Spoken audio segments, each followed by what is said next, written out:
Hello friends, என்னப்பா ப்ரொமோலாம் வர வர எல்லாம் ஃபுல்லாக சென்ட்ராகவே வராங்க. ஏன் பாரு டாஸ்க் வின் பண்ணாங்களா, அதை ப்ரொமோவை போட்டிருக்கலாமே, அது வரவே இல்லையே.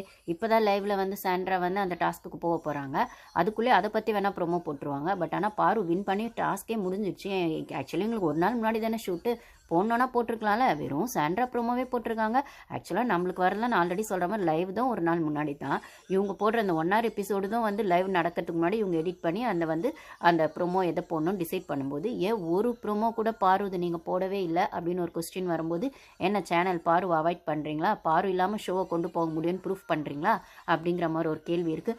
ஆப்வியஸாக அவங்க இதை பண்ணுறதுல எந்த ஆச்சரியமும் இல்லைங்க. நான் தான் சொன்னேனே, இன்னொரு 2 weeks 3 weeksல மேக்ஸிமம் இருக்கதே இன்னொரு 4 or 5 weeks தான் அப்படின்னு சொல்லும்போது, டிக்கெட் டு ஃபினாலே வந்துடும், அடுத்த வாரம் ஃப்ரீ டாஸ்க் வந்துடும் அப்படின்னு சொல்லும்போது டிக்கெட் டு ஃபினாலே ஒருத்தங்களுக்கு கொடுப்பாங்க. மிச்ச நாளை இவங்க செலக்ட் பண்ணி எப்படி இவங்க பிளான் பண்ணி அனுப்புகிறாங்களோ அதை பொறுத்து அந்த டிக்கெட் டு ஃபினாலையும் டாஸ்க்கை எப்படி வச்சு யாரை வின் பண்ணணும்னு நினச்சி இவங்க வைக்கிறாங்களோ அதுக்கே தான். இவங்க வந்து டாஸ்கில் வின் பண்ணுறவங்களுக்கு இவங்க வந்து நாமினேஷன் பாஸையோ இல்லை டிக்கெட் டு ஃபினாலையோ கொடுக்கல.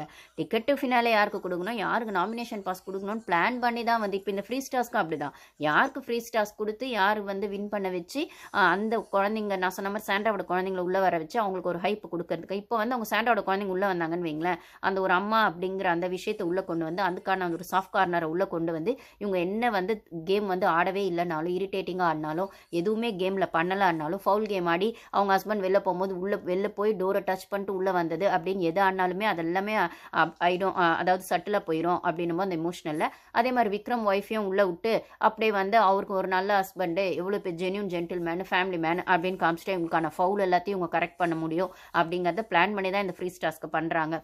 ஃப்ரீ டாஸ்க்குக்கான இந்த டான்ஸ் மராத்தான் டாஸ்க்கை பண்ணுறாங்க அப்படின்னு சொல்லும்போது, நான் தான் ஆல்ரெடி சொல்லிட்டேன் சேனல் வந்து விக்ரம கூட எதான் சொன்னேன், ஒருவேளை சாண்ட்ராவை வின்னராக்கி விக்ரம ரன்னர் கூட ஆக்கலாம் அப்படின்னும் போது சாண்ட்ராவா விக்ரமான்னு வரும்போது சாண்ட்ராவை தான் டீம் புஷ் பண்ணுறாங்க அப்படிங்கிறது தெரியுது. விக்ரம எப்படி டாப் 3ல கொண்டு வந்துருவாங்க அது நல்லா தெரியும். ஆனால் பார்வை டாப் 5லையாவது கொண்டு வருவாங்களா அப்படின்னா, டாப் 5ல இந்த ஒன்றும் உருப்படாததுலாம் இருக்குல்ல, இந்த அரோரா, இந்த சாண்ட்ரா, கேமே ஆடாத இருக்க சபரி, இவங்களெல்லாம் புஷ் பண்ணி உள்ளே தள்ளுவாங்க. அப்புறம் இந்த கமருதீன் விடுங்க, கமருதீன் வினோத்தில் ஏதோ ஒன்று டைட்டில் வினருக்கு ஏதோ ஒன்று பண்ண போகிறாங்க.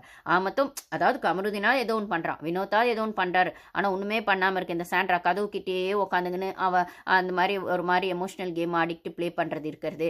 அதுக்கப்புறம் ஒன்றுமே ஆடாமல் 5 வாரம் சும்மா உட்காந்துட்டு இப்போ நானும் கேம் ஆடுறேன்னு ஒரு சீன் போட்டுட்டு இருக்கா அரோரா. அதுக்கப்புறம் வந்துட்டு அவன் சபரி, செயின்ட் சபரியா சப்னி சபரியா சோம்பேறி சபரியானே தெரியல, அந்த லட்சத்தில் அவன் ஒன்று பண்ணிருக்கான். இந்த மாதிரி ஒன்றுமே பண்ணாதுங்களெல்லாம் உள்ளே தள்ளுறது இருக்குல்ல, அதுதான் கடுப்பாகுது அப்படின்னு சொல்லும்போது சாண்ட்ராவை எதுக்காக இவ்வளோ